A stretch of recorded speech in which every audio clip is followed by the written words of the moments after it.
Okay, welcome everyone to our District 8 4-H Scholarship Party. We are so excited that you're joining us here this evening, and we hope that you get some information that you need out of this. I like to be a little bit more interactive in these presentations, and so if you have a question or you don't understand something or you need more explanation on something, please feel free to unmute and ask or drop it in the chat.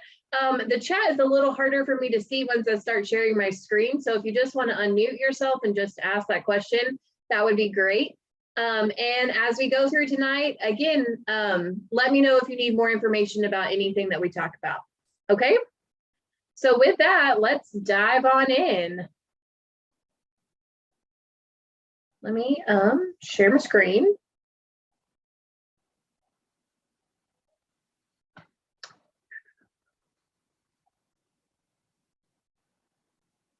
Okay, and as we get here, I'm going to bring the chat box up to where I can see it.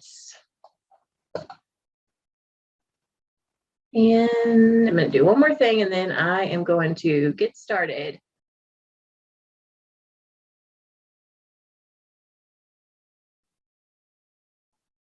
Okay. Like I said, welcome to the District 8 4-H Opportunity Scholarship Party. We have a lot of information to throw at you tonight, and like confetti, we're going to throw it all over the place and hope that it ends up in a fun pattern. So let's start with a few myths about financial aid. Okay, so myth number one, and you can drop this in the chat box. Tell me if you've heard this or not. My parents make too much money, so I will never qualify. Anybody ever heard that?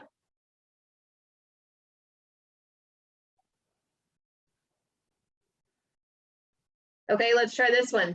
What about only people with perfect GPAs get scholarships? Yeah, I've heard that one. Yep, we've heard that one before. You can only get financial aid if you pay someone to help you find it. Anybody ever heard that? I had never heard that one, but that's one that's come up a couple of times. Okay, so let's get some truths to these myths. Okay, the first one is even a millionaire can receive financial aid.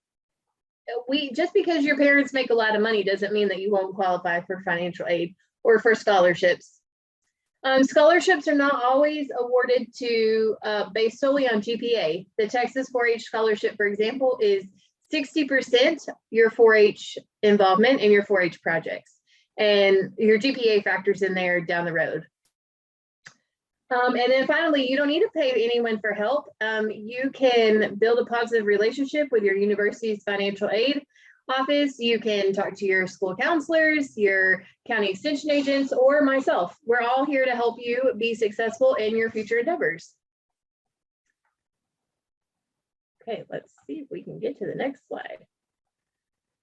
Okay, so just a little bit of information as an overview. The Texas 4-H Scholarship Program is overseen by the Texas 4-H Youth Development Foundation. An estimated $2.8 million will be given out this year at Texas 4-H Roundup. That comes out to approximately 230 scholarships for 2022. These are academic scholarships awarded based on your academic record, your 4-H experience, and your financial need, like I mentioned earlier. Okay, some changes that we just kind of want to highlight real fast. First, we did this last year because of COVID, and they decided to continue it this year. There will be no ACT or SAT test score requirement. However, if you do have it, we encourage you to go ahead and submit it, but you're not required to. Those of you who are receiving a Terry Foundation scholarship will not be eligible to also receive a 4-H Foundation scholarship. We're going to be an either or for that particular one. This year, you will be invited, if you receive a scholarship interview, you will be invited to do a self sign up. And so instead of the foundation assigning times to students, they will open up a portal and allow you to go in and sign yourself up for an interview time. Just kind of a heads up, this is a District 8 thing, but our District 8 4-H Roundup is on April 30th. And scholarships currently are set April 29th, 30th, and 31st. And so we just kind of want to be cognizant, 31st, May 1st, whatever that Sunday is. We were just going to be cognizant of that. And if you intend to do Texas to District 8 4-H Roundup, you might want to opt for either a later interview time on Saturday or a Friday or Sunday interview time. Okay, the other thing that has changed this year is that we will not be using a CEA, County Extension Agent Verification Form. This year, your county extension agents will receive a list of their applicants that had submitted the application by the deadline, and they will then have to go in and approve your enrollment and verify your eligibility. Okay, so where in years past, you had to kind of go chase down your county agent to get them to sign this form and upload it online, you don't have to do that this year. So excited about that. Okay, so let's talk about the scholarships that are available through the Texas 4-H Foundation. There are 4 different types of scholarships, 3 that are probably going to be more tailored to fit what you all need right now. So the first one is going to be a baccalaureate scholarship. These are going to be for our students who are pursuing a 4-year degree from a college or university. This is going to be in a Bachelor of Science or a Bachelor of Arts. A technical scholarship is for those students who are pursuing a technical certification. A Courageous Heart is for either a baccalaureate or a technical applicant, but these are going to be our 4-H members that have overcome specific obstacles related to medical, family, and or education through their 4-H career. And then for those of you who have older siblings or might want to do this in the future, we also have a collegiate 4-H scholarship, and this is open to former 4-H members who are in college. They've completed 30 hours at a grade point average of at least 2.7. Okay, so once you graduate, you can come back and do it all over again. Okay, some general eligibility requirements. You must be a current active 4-H member, and you had to have been active at least 2 of the 3 previous years. So at least 2 of your high school years, you needed to have been active in 4-H. You must be a United States citizen. You must be a Texas resident, which all of you should be. You must be scheduled to graduate from a Texas high school, either public, private, or homeschool during the 2021-2022 school year. And you must have been accepted into a Texas college or university or technical school by the time you go to your interview. Okay, that one's going to be very important. You do not have to be accepted right this second while you apply, but if you do receive an interview, by the time you go to interview, you have to have that acceptance letter. Otherwise, they will cancel your interview and you're not eligible for that scholarship anymore. Okay, just some more general requirements. You must have completed and passed all your standardized tests, requirements for graduation, and met the entrance requirements for college or university, which you should do when you get your acceptance and all of that stuff. You must submit a 2022 scholarship application, obviously, and the only required supplemental documents that have to be included are your official high school transcript, your FAFSA letter, and if you're applying for a Courageous Heart, your letters of recommendation. We'll dive deeper into those as we get into each of our scholarships. Your application must be correct and complete, and once you submit, you cannot go back and change it. Now I'll dive more into that as we get further into it. Okay, so we have some specific eligibility things for some of our scholarships. For example, the baccalaureate scholarship, you must be in the upper 1/2 of your class for the first 3.5 years. So up until December of this year, you must have been in the upper 1/2 of your class, okay? Some of our scholarships do require that applicants be in the upper 1/4 of their classes. Those are very specific, and if you don't meet that requirement, they will not put you in the pool for those scholarships. Okay, just a note from the Houston Livestock Show and Rodeo eligibility, if you've received more than $110,000 in financial aid or other scholarships, you're not going to be eligible for their scholarship anymore. Which if you received $110,000 in scholarship, I want to talk to you because I want to know what your your ways are. Okay. For our technical scholarship, one of the requirements for that is that you must not have plans to continue your education at a four-year university. Your plan with a technical scholarship must be to go get that technical certification or two-year degree and then be done. Okay. Our Courageous Heart eligibility, when you apply for the Courageous Heart, that means that you cannot be considered for either the technical or the baccalaureate scholarship. You must have written documentation of your obstacles, whether those are medical, financial, or educational. You have to have 3 letters of recommendation. You have an extra narrative in your application to complete. And just as a FYI, the maximum scholarship value for the Courageous Heart Scholarship is $5,000. Okay. Okay, when we get into our collegiate scholarship, the requirements are basically the same as the other ones. Attending a Texas college or university, you have to have completed 30 hours of undergraduate work and have a 2.7 cumulative GPA at the time of your application. Okay, Joshua, that is a great question. How do you rank homeschoolers for class rank?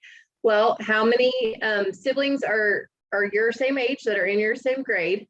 If it's 1, it's going to be a 1 out of 1. And that's totally fine.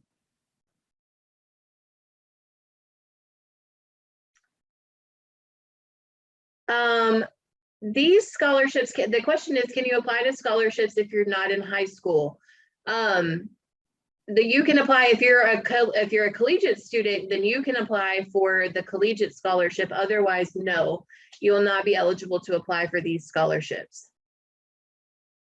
Okay, if we have twins that are homeschooled kids, then there's going to have to be a rank, a 1 out of 2 or a 2 out of 2.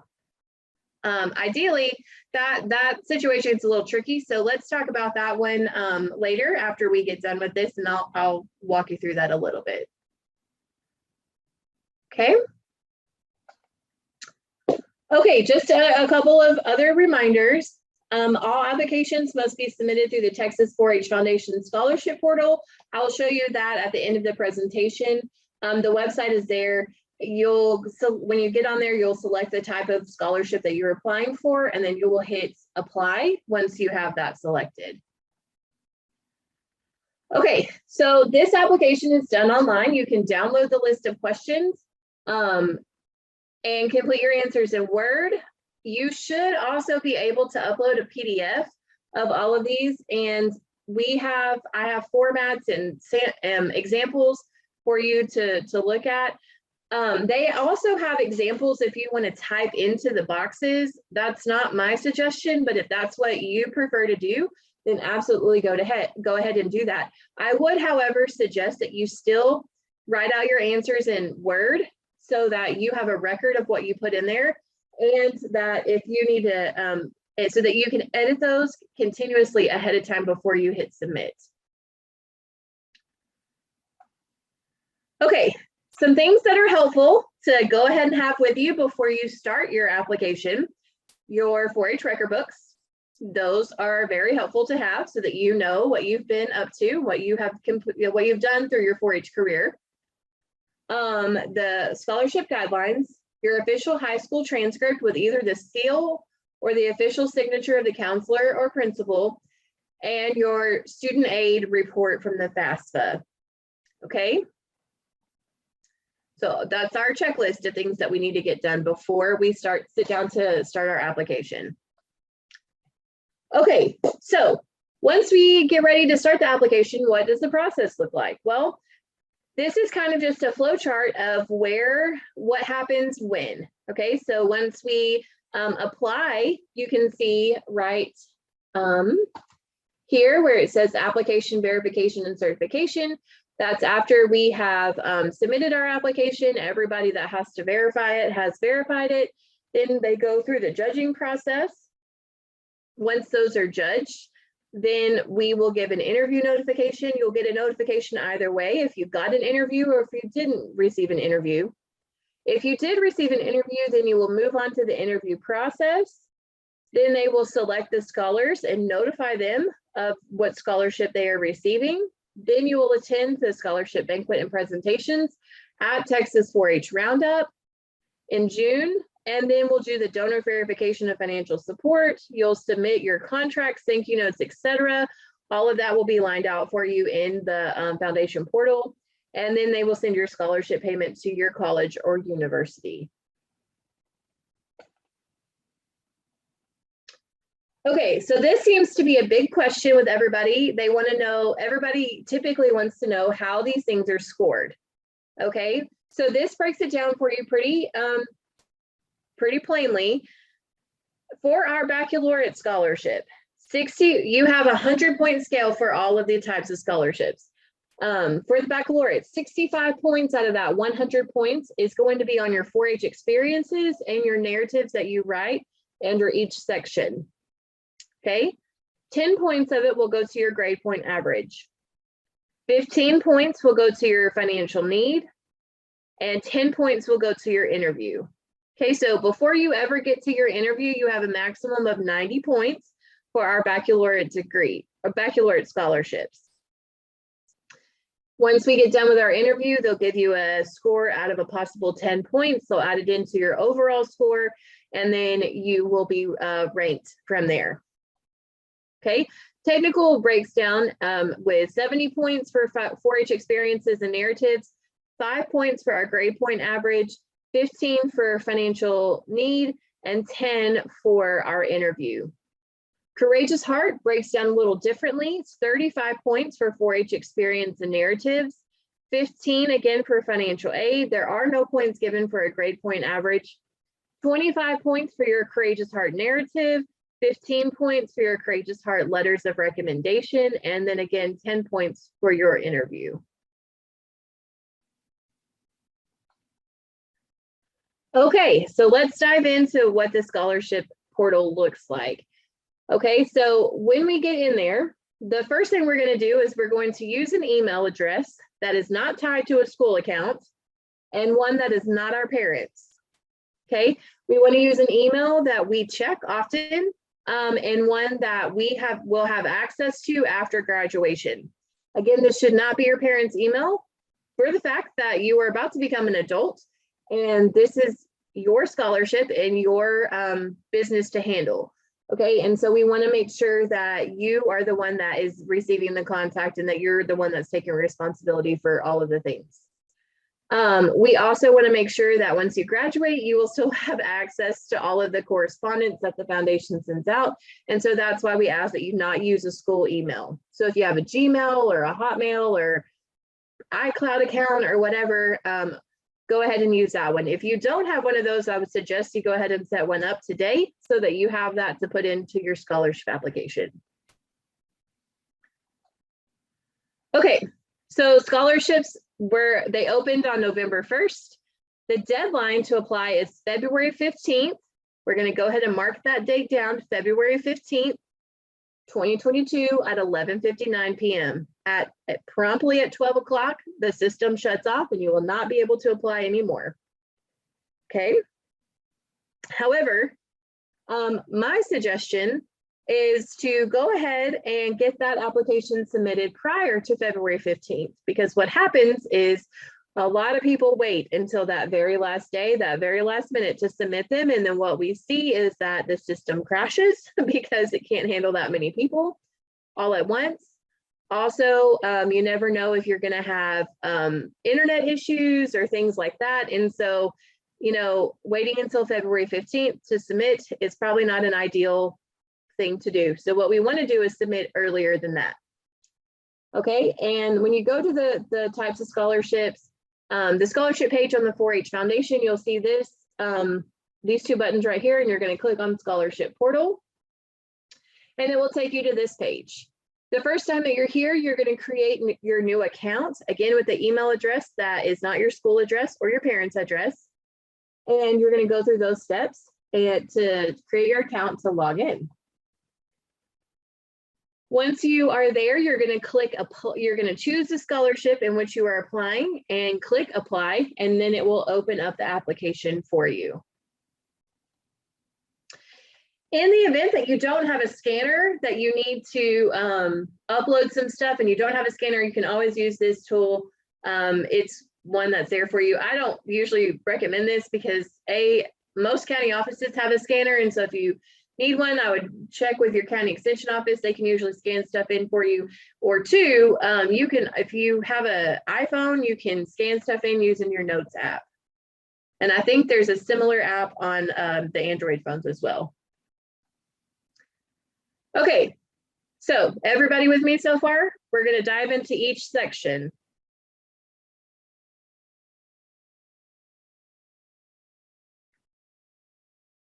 Okay, here we go. Section 1 is just going to be our personal information. Okay, so we're going to put in our preferred name, what we would like to be called.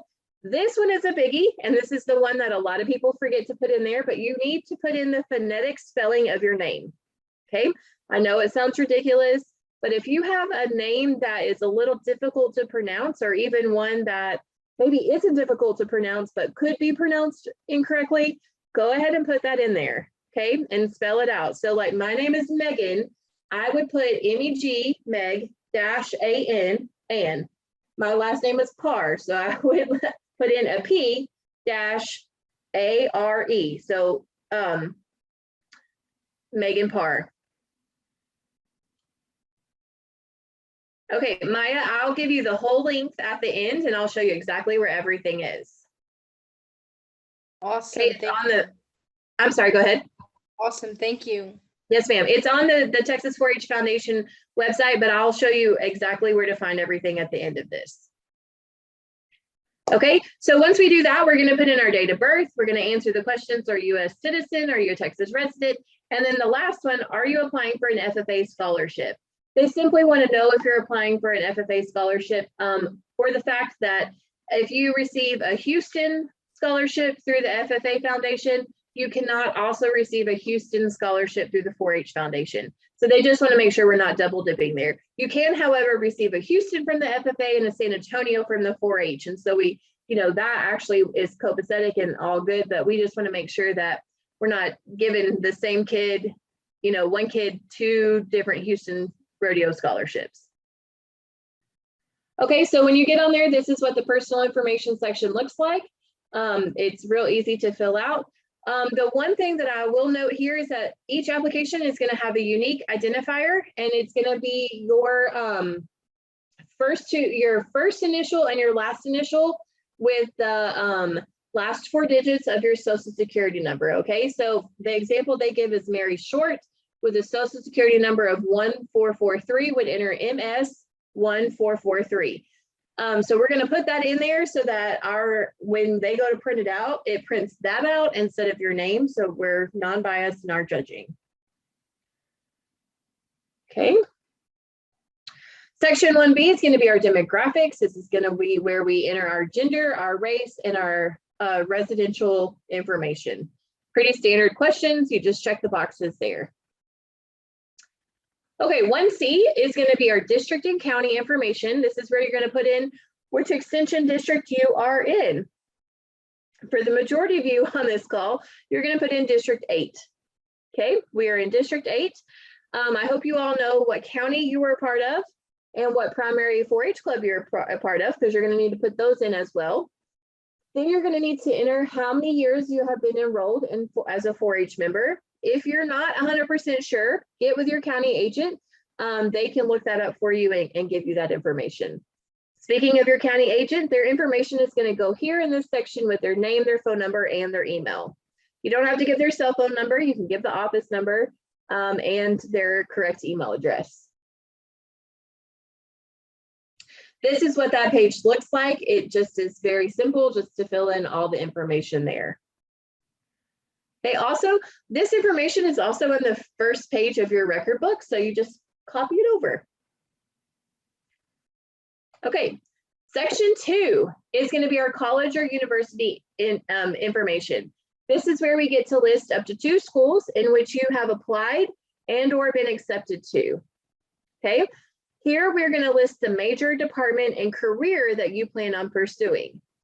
We're going to get a little particular with this, okay? So just stick with me for a second. When you get here, This is what this page looks like. If your school doesn't pop up, you might you'll go down to the second box where it says first choice college, university not listed or other. And then you're going to put in your major course of study. If it's not listed, then you'll go into the next box. What we want to do is we want to make sure that we're calling our major what the university calls it. Okay, so like ag education would be agricultural education, ag business, animal science, all of those. We want to make sure that we're calling them using the correct terminology for those. Okay. We do have a few specific questions related to some livestock shows. One is going to be the Fort Worth Stock Show and Rodeo. If you've participated in that, that's participating as either an exhibitor with a livestock animal or in a contest at the Fort Worth Stock Show or in the calf scramble, or for some of you, maybe the rodeo.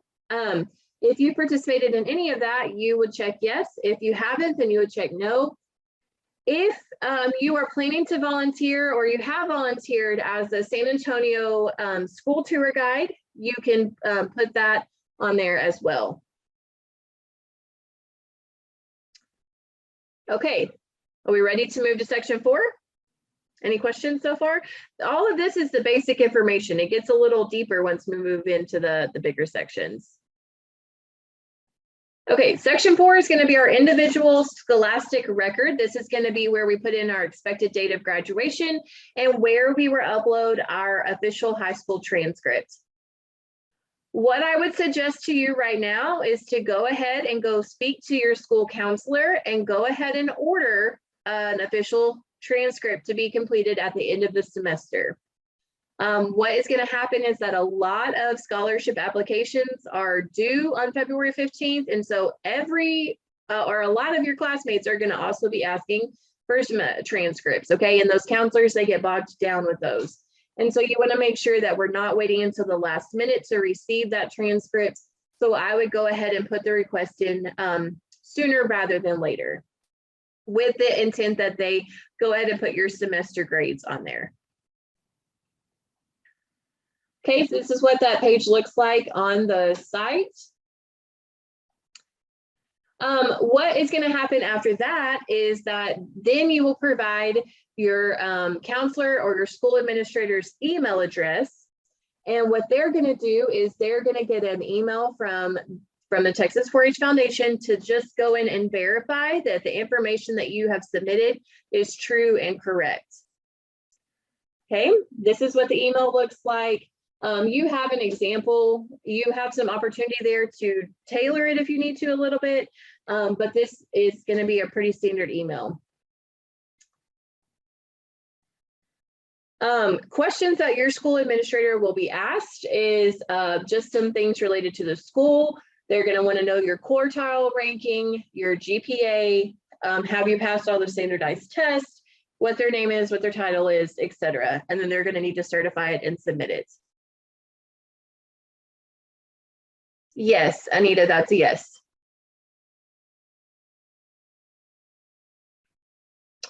Okay, so as we go through, one of the cool things about this site is that you have an opportunity to go in and see if someone has verified your information yet or not. This is going to be at the top of your page when you log in, and it will it's your dashboard, and it will show you exactly where that is and if they have responded and how many times that email has been sent to them.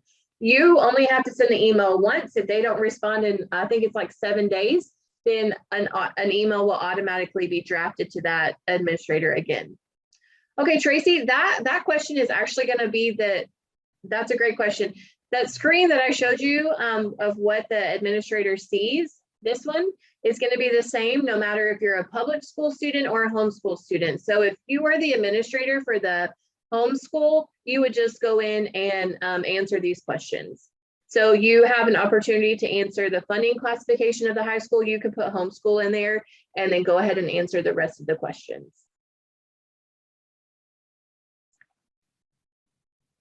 And whoever your official school administrator is for your homeschool, that's who would fill that out. Okay.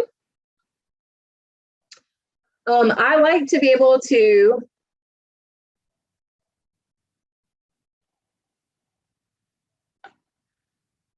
okay, Anita, remind me of that at the end, and let's chat at the end of this. I like that you can see how many times it has been sent and if they have responded or not. If it's sent them a couple of emails and they haven't responded yet, I would go ahead and stop by your counselor's office or whoever you had the email sent to and just remind them that they need to respond to that so that they can that you can continue on with your scholarship. Okay. Okay, section 6 is going to take us to the financial information. Financial information is collected in 2 different forms, one through your FAFSA or your student aid report, and 2 through your financial need narrative. How many of you have already completed your FAFSA?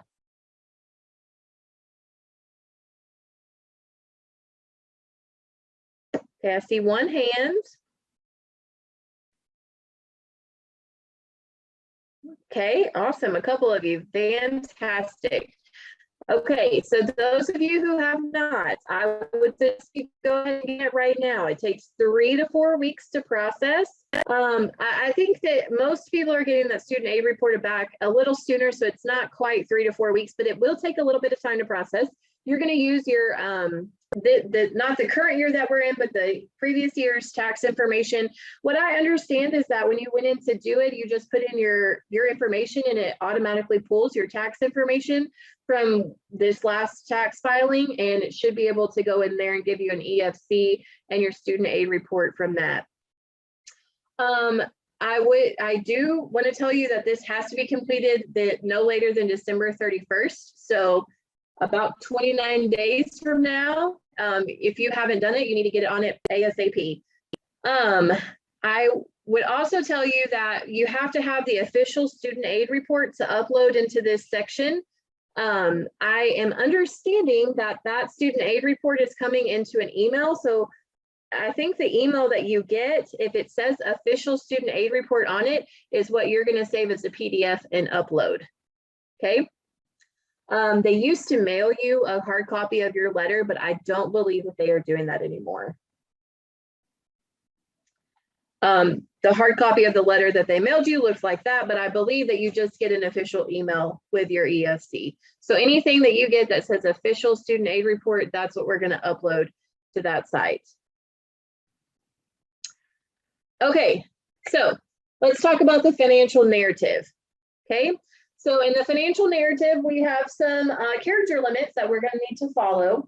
But when we get started writing this, we do not want to start it with, I deserve this scholarship because, okay, that is the biggest turnoff. Your judges are not going to read anything further. But what we want to do is we want to leave them with just the clearest picture that we can give them of what our financial situation is. Okay, so if you have multiple children in your family that are attending college at the same time, tell them that. If your parents have, so have had some financial difficulties, you can put that in there as well. The other things that I would suggest that we put in here is, one, how do you intend to contribute to your financial education? To your education financially. So are you planning to get a job? Are you planning to apply for more scholarships, take out student loans? What is your plan on how you are going to contribute to your education?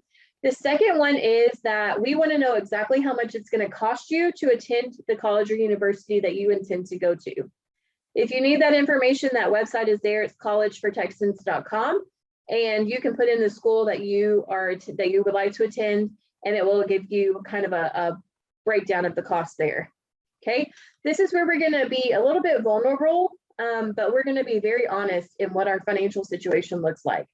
Okay, this is where we get to really tell our story. And remember, the financial part is worth 15 points of your overall score. This is what the section looks like on the application. Here, you were not able to attach the narrative. You'll copy and paste that from the Word document and put it in here. Something to note is that in each of these sections, we are going to have character limits, and this one has a character limit of 3,500. Okay, that's not 3,500 words, that's 3,500 characters. So characters are going to be your letters, your commas, your periods, anything like that. 3,500 sounds like a whole lot, but I can promise you once you start typing it, it gets to be hard, okay? What I would suggest is to write down everything that you want to put in there, no matter the characters, and then go back and edit and cut things out from there. Okay, this is also where you're going to upload your student aid report. It has to contain your EFC, which is your estimated family contribution on that student aid report. Okay, do we have questions about the financial section?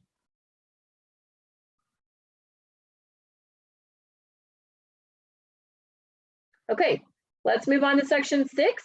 This is going to be the bulk of our application, right? This is what we have worked our whole 4-H career to put in, is our 4-H experiences, our honors, and then completing the rest of our narratives.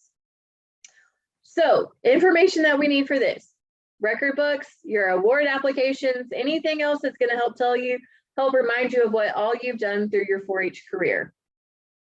Okay, so just some reminders. There are character limits in each of these sections, and we want to make sure that you are aware of that. I do recommend, again, that you put your response into a Word document and save it as a PDF and upload that, as opposed to copy and pasting your information into the text field. But again, you do whatever feels most comfortable to you. Okay, so starting with this first section is going to be our 4-H projects. Okay, again, just like on our record book, we can list up to 4 projects that you've done throughout your 4-H career. We're going to describe our years involved, our knowledge and skills gained, the scope of activity related to your project, demonstrations, talks, workshops, tours, interviews, etc. that you have participated in. Then we want to tell why these projects were important and what the impact they had on your involvement and your involvement provided to other people. I want to also know what impacts they had on your life. Okay. As we get down further into the presentation, I have examples of all of these to give you. I will say that this, just like in our record book, is easier to read if we put it into a table format. Okay, so, you know, those record books have been kind of a pain in the rear to do every year, and a lot of our county agents harp on us to get those done, but they come in real handy, okay? Because what happens is there's just a little bit of tweaking that we need to do from that record book to copy and paste it into a document for our 4-H scholarship. Okay. This is what the page looks like. So when we talk about our 4-H project experiences, we have 4,500 characters to work with. Okay. Again, put more information in than what you need, and then let's edit it down to fit into that 4,500 character limit.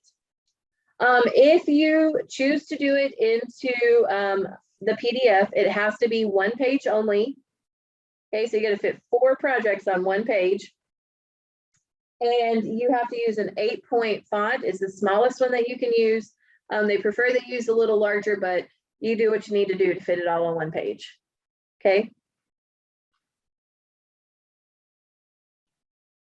Okay. Again, I have examples for you that we'll cover at the end.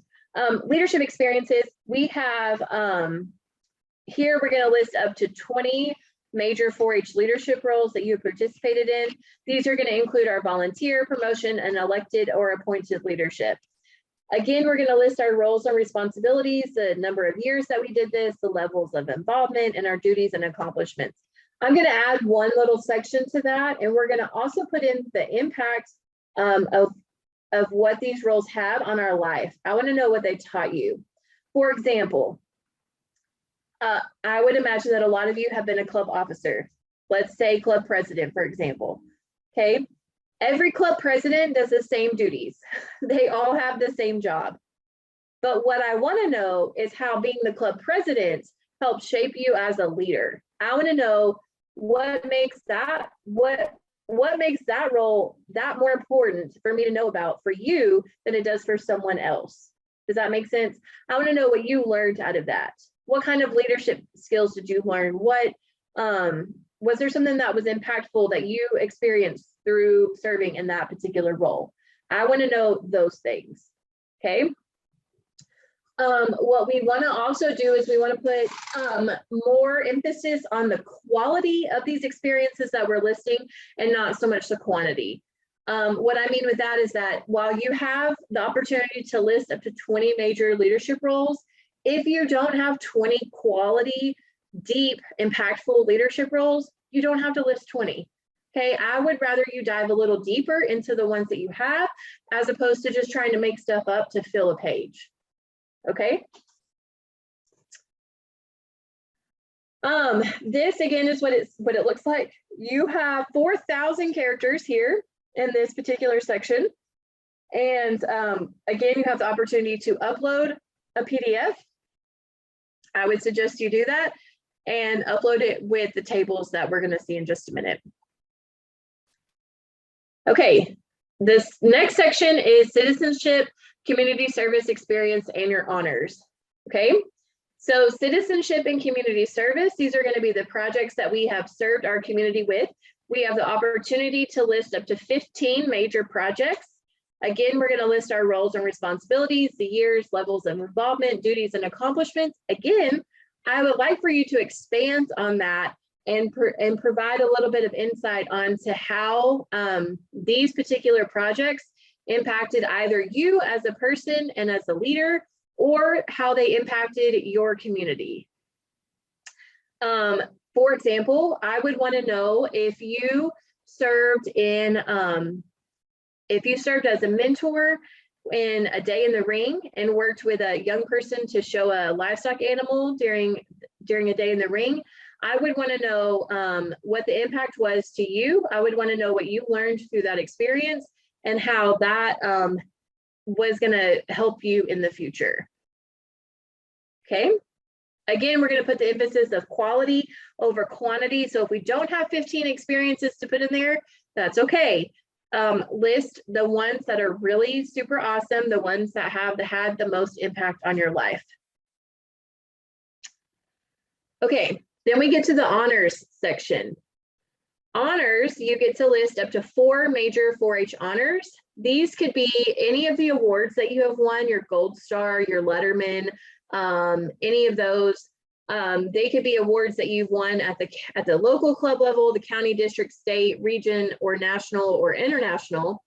It could be how you placed at a stock show, if you won grand champion, or if you had the best of show picture, or whatever was important to you that you received during your 4-H career. You have the opportunity to list up to 4 honors here. Okay. What's going to be important in this section is that we list why these honors were important to you.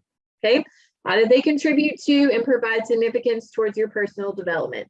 Basically, what it comes down to is I want to know why I should care that you were the 2nd placed overall individual at the State Fair of Texas Livestock Judging Contest. That's what we're going to want to tell. It's the same as what we tell in our record books. Tell me the why I need to care about these particular 4-H honors. Okay. This is what it looks like on the application. In the 4-H honors, we have 3,500 characters to work with. On community service and citizenship, we have 4,000 characters to work with. Again, the opportunity to upload the file on both sections. Questions so far? Everybody still with me? It's a lot to go through, but I promise I have examples at the end that will make it a lot easier. Okay, let's get to our outside 4-H experience. This is going to be where we list our work experience, our other leadership activities, any honors that we got at school or through our church or in our community, any volunteering or community service that we have done outside of the 4-H program. This is where we're going to want to list all of these things. We can list this like a resume style. We can put it into a table. However you see fit to doing that is going to be just fine. This is where we're going to put our breed associations, our FFA, FCCLA, student council, school stuff, other school stuff, church, Boy Scouts, Girl Scouts, any of those things. We're going to put them all here in our outside 4-H experience. Here you have 3,500 characters. Again, you have the opportunity to upload a document. And again, I suggest that we do that. It just makes it a little easier to put it into tables and makes it a little easier to read. Okay, then we go to the narratives. Okay, these are some of the most impactful parts of your 4-H your 4-H scholarship. Okay, you get to start with a personal narrative. You have 3,500 characters in this personal narrative to use. Things that we're not going to do is include any personal information like our name or where we live or anything like that. What we are going to do is we're going to tell our 4-H story. Okay, this is where we get to leave it all on the table with the judges. This is where we get to tell about how 4-H has impacted our life, what difference it's made, what it is going to do for us in the future. This is where we get to talk about any personal obstacles you've overcome. If you have a funny antidote, anything like that, this is where you get to put it. What we should also not do is repeat all the things they've already read in your application. Okay, they don't need to know about your leadership skills or your project experiences or anything like that. They've already read about that in the previous section. Right here is what they want to get to know you as a person. So they want to get to know Kennedy Hobbs as a person. Okay, not so much about all the things that we've already told them. Okay, the next narrative is our career narrative. Again, we have 3,500 characters. This is where we're going to talk about how we arrived at the decision to pursue the career that we are pursuing at the university in which we are pursuing that. Okay, this is where we can talk about any personal experiences that we've had, how long you've been dreaming of this particular job.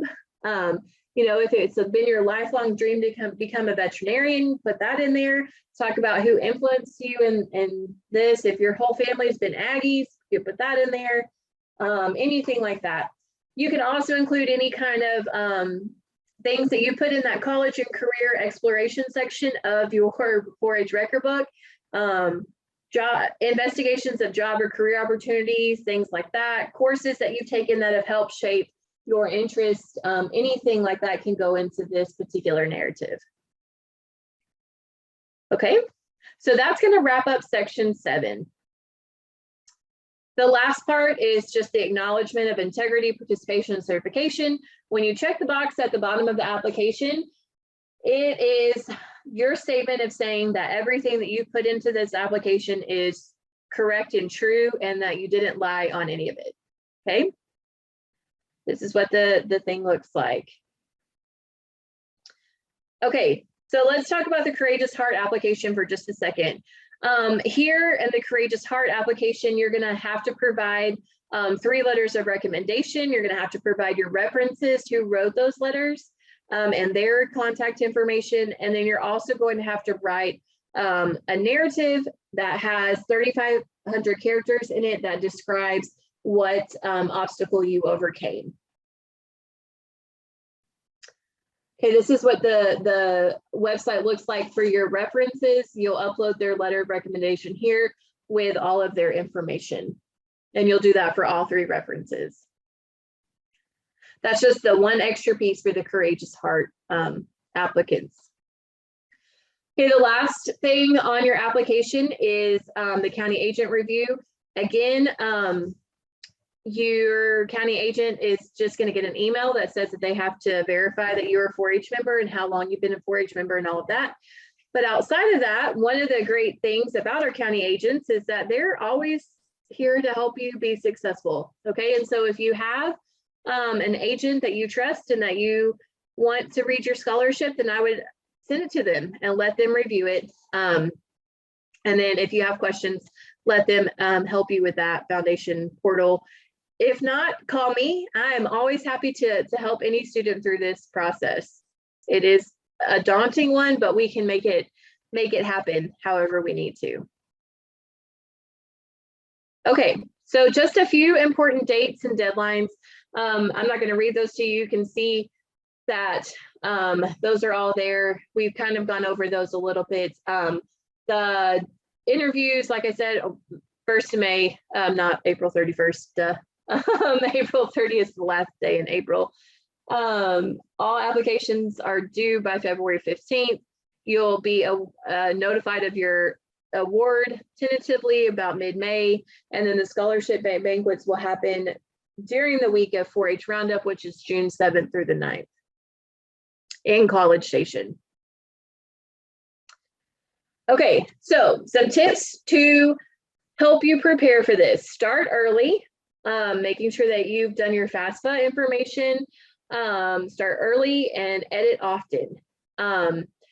Brainstorm some ideas about your narratives and stuff. If you start with one and maybe you don't like it, write a different one, you know, and let's edit it as we go. Ask different people to edit your application. Don't just let one set of eyes read it and then submit it, okay? Because oftentimes there's different things that we maybe have missed. People pick up on some different types of sentence structures and things like that. Make sure that you complete all sections. If you miss a section or you leave something incomplete, your whole application is considered incomplete, which means that you receive no score, okay? We again want to emphasize that we want the quality over the quantity. So don't be discouraged if you don't have quite as many activities as someone else. What we want is to know what the quality of those particular activities were. Again, this is an academic scholarship. Just remember that while you all are the best in our district, you're competing against the best applicants from across the state. And so we want you to be aware of that, and we want you to have the best application that you can have, which is why we do these workshops. Also remember that applicants change from year to year, and just because it worked for someone in previous years doesn't necessarily mean it will work for you this year. However, we do have some framework in which we can go off of with some examples just to kind of give you an idea of where you could start. Also remember that judges change each year. So what one judge thought was super awesome last year might not be as awesome this year. Okay, just some things. These are just some highlights, some things that people have asked questions about. There's no quotas set for counties, districts, or regions. Fort Worth Livestock Show is the only livestock show donor that requires participation in their show. Remember that for each of the specific scholarships, the donors set those criteria. And then again, we just want to make sure that our high school tests have been, proficiency tests have been completed. So the way that this works is that each applicant receives a total score. Scores are sorted from the highest to lowest, and then the applicants are matched with the maximum dollars that they qualify for, okay? Those scholarships that are restricted to a major or a college or a course of study or whatever are verified each semester during the duration of the scholarship. So like, for example, if you put on there that you're an animal science major and you qualify for a scholarship that has a specification for agriculture, and you get in, and after that first semester, you don't want to do animal science anymore, you'd rather go do nursing or engineering or something else, you will no longer be qualified for that scholarship, okay? They verify that each semester. Other things to remember, narratives that have only been written once are rarely affected. Again, start with way more than what you need and let's edit it down, and we're gonna edit several times before we ever hit the submit. Again, high school counselors need time to collect transcripts for submission, so don't wait till the last minute to get your transcript from them. Again, when not so much the printer problems, but computers crash, internets go out. As we saw this year, we had a wicked ice storm that happened, shut down the whole state. You know, things happen, and so that's why we want to go ahead and submit our application a little bit earlier than the deadline. Okay, here are some of my my things for you. Okay, first of all, we have a district committee made up of agents that meet every year and review all of the scholarships that have been submitted to us for editing. We review those, we make comments, we make suggestions, we rework some of your things, and we send them back to you. You can submit this online, and I'm going to show you in just a second, but I would go ahead and write this password down. It's Texas 4-H Scholar.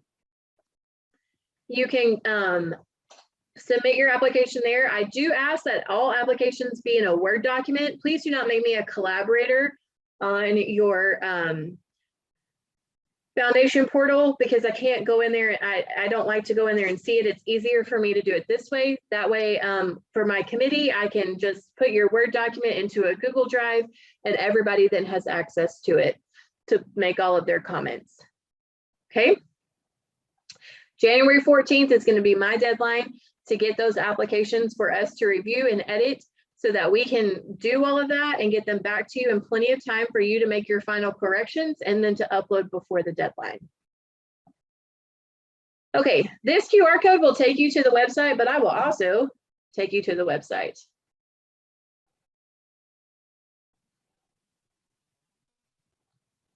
Okay, so when you go to agrilife.org/D8-4H, you go to this page. Maybe. Okay, it takes you to the welcome page on our District 8-4H Youth Development website. What you're going to want to do is click on scholarships. And then we're going to click on this second link right here. It says workshop recording and examples. Tomorrow, this recording of this workshop will be uploaded on here. But we also have the PowerPoint that I went through tonight. And then I have all of the examples that I have collected for each of the sections.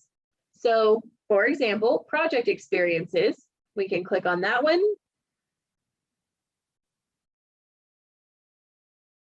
And we can see a few different examples of some project experiences that were sent in for applications.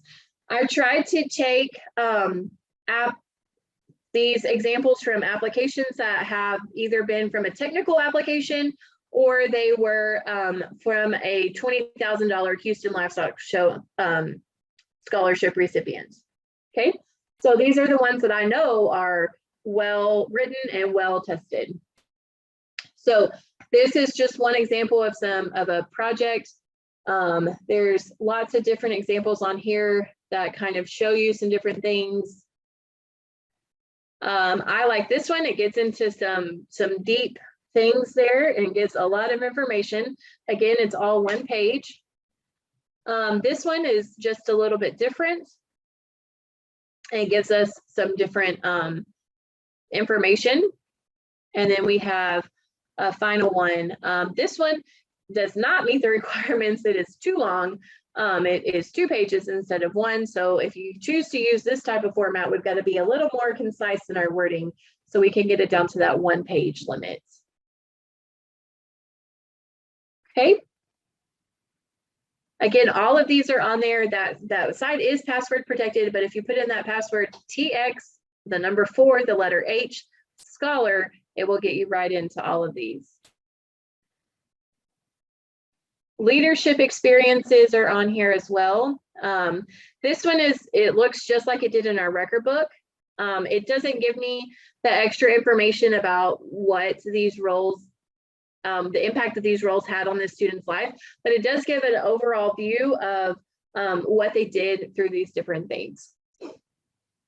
One of the things I like about this particular one is that what I see oftentimes is that students put in participated in such and such community service project or whatever, but then they never tell me what that community service project actually was or what you did through it, that you just participated as a committee member. I liked that this student went in and talked about exactly what these things were and then what the impact was through these activities on a couple of them. This is a different example. They talked about, they separated their leadership roles into sections. So she starts with her elected, and then she goes down to her appointed and her volunteer and her promotion. Again, you are limited to 1 page on these things. So this is not a correct example. I like the format that she used. You just need to be more concise and pare it down quite a bit.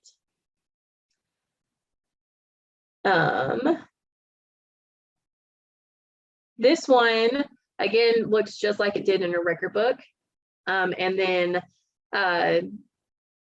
you know, they kind of combined everything. The one thing I will say on these leadership activities is that we want to start with the most current activity and then work our way backwards, okay, chronologically.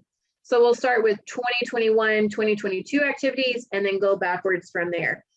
Also, if you have spent multiple years doing an activity or serving in a role, combine those into one line. Okay, so if you served as 4-H club treasurer for 4 years, you don't have to list each year out. You put that all in one line and put whatever 2017 through 2021. Okay, so those are some leadership experiences. Another thing is the citizenship and community service example. Here, again, this is just like it was in her record book. This one I liked because they actually told me what the impact was that this particular activity had. So like with this one, State Fair of Texas Ag Awareness Day, I served with 250 youth leaders and preparing over 100,000 meals for the North Texas Food Bank. This type of leadership experience will make me a stronger future leader. I like to know what the impact was of that particular activity. Those are the little things that are going to set you apart from the other applicants, okay? Giving that little extra of what you learned or what you gained or what the impact was through these particular activities.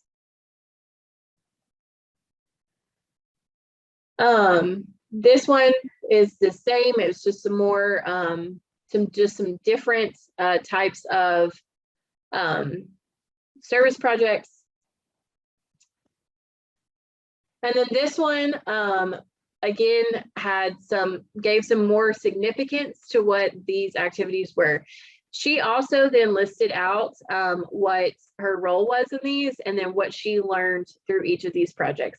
I do like this format. Again, it's too long. It has to be on 1 page, so we've got to be more concise with this particular format.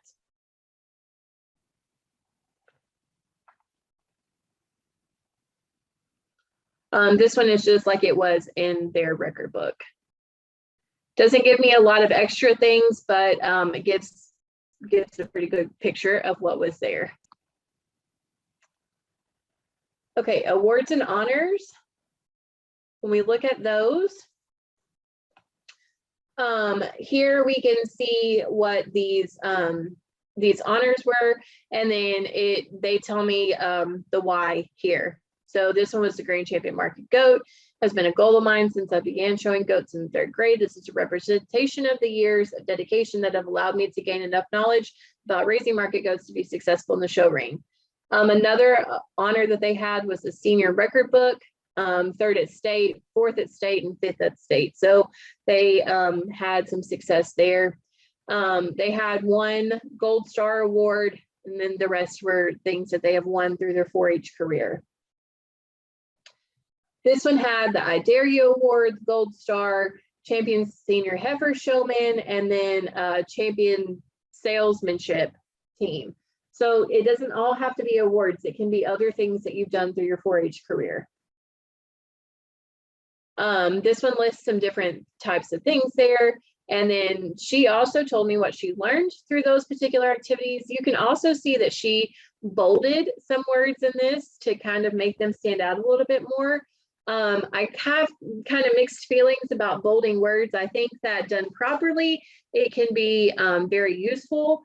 But what I see more times than not is that we go overboard in the bolding and we bold things that don't really make any sense to bold. And so I have lots of mixed feelings about that. If you do bold, I would say just bold those really important words that you really want people to lock onto and that they need to stand out. This was another one. They had the record book, and then they have their star awards. Okay, outside of 4-H, these all are very different, and I like different parts of each of them. Okay, so I like this one. They listed out all their different organizations they were a part of, what years they were in those, and then some highlights like in FFA. Also, FFA is just FFA, it's not Future Farmers of America. Okay. FFA, they learned some leadership. They were the team captain of their ag mechanics build-off team at the county stock show. They talked about the awards and service projects that they earned and did through those particular organizations, and then the personal impact that each of these organizations had on them. I do like that personal impact. This one she separated all of these out into different sections. So she has school related activities, her community involvement, and then her church activities. Again, it is too long. It has to be one page and got to pare it down quite a bit. Okay, and then her work experience.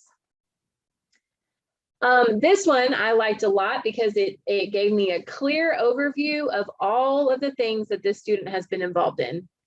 Okay, it talks about all of the breed associations, the FFA membership, the extracurricular things that they've been a part of, and then it talked about the personal impact of what these activities had on them.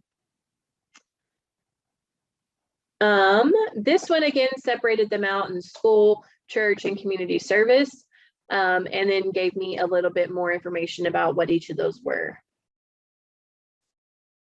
This one I liked a lot. I like to see how all of these were formatted. I like the bullet points. It makes it easy to read. They separated them out again with school, church, and community service, and then work experience. And so you could see a little bit more about what all they've been involved in. Okay, and then the last one, because it's helpful to know a little bit more about what to put into your narrative. So I have a few personal and career narratives. I do not put financial narratives on. I do not share those with other people because that's a student's private information. But here are some personal narratives and some career narratives. This one is a personal narrative and is a very, very well written one. This is another personal narrative, one of the better ones that I've ever read, and I enjoyed that one a lot. And then there are some career narratives in here that talk about, you know, why they chose what they chose and how they ended up down the path that they're going to take. I'm not going to read all of these to you. You can do that in your time. But they are all right here on our scholarship training site. Okay.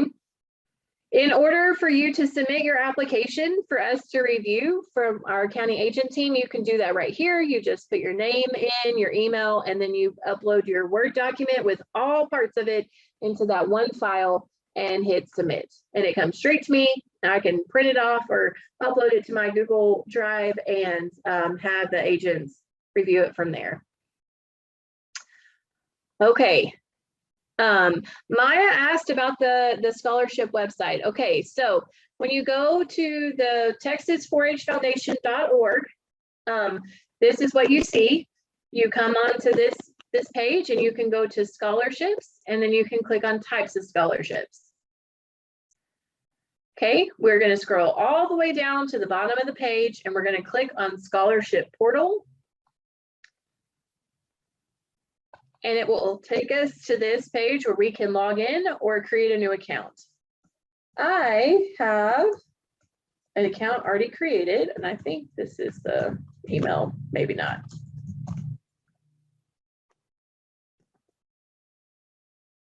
Okay, so this is where you're gonna see all your different things, okay? So if you have an active request right here, you will see all of the things that you have submitted for your teacher to review, or your counselor, or your county agent. That will show up right here. When you're getting ready to submit your application, you're gonna click apply. And then you will click on the particular application that you are going to apply for. So we're going to apply for this one, which is a baccalaureate scholarship. All that information there that we've just been over is all here. One thing I do want to show you is at the very bottom, one of the things that we're going to note is that the save application and the submit application button are right next to each other. Okay. So we want to be very cognizant that we're hitting the save application button until we are very ready to hit submit. Once you hit submit, there is no turning back. You cannot unsubmit it. Okay, so we want to make sure that we're really ready to submit when we hit that button. Okay, and with that, that is all the information I have to give you. What I would like to do now is answer any other questions that you might have.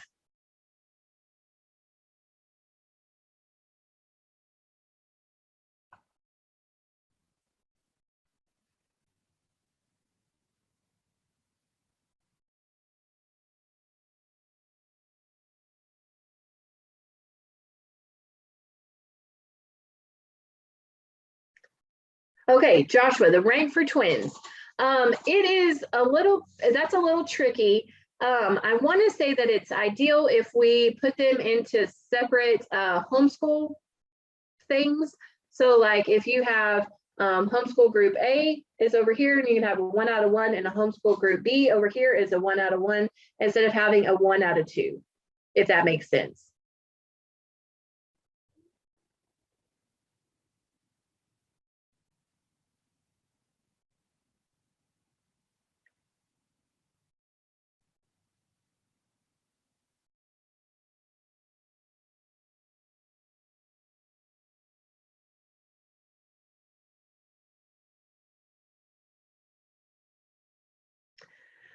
I believe that's what we do now.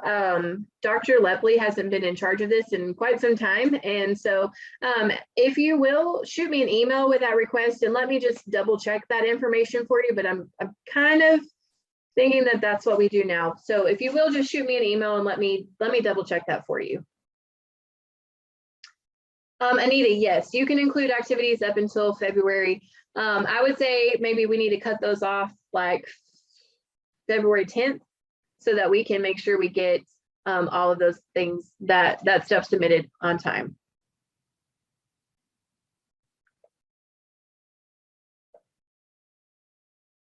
Okay. Alrighty. Any other questions?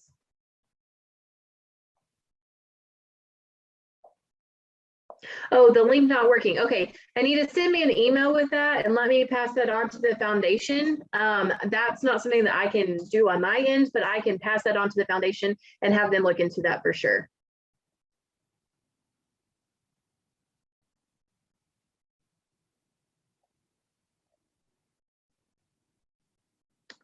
Okay, if there are no more questions, then I'm going to say thank you so much for joining us tonight, and the recording will be online probably tomorrow, so that you can go back and view it and check up on anything that you missed.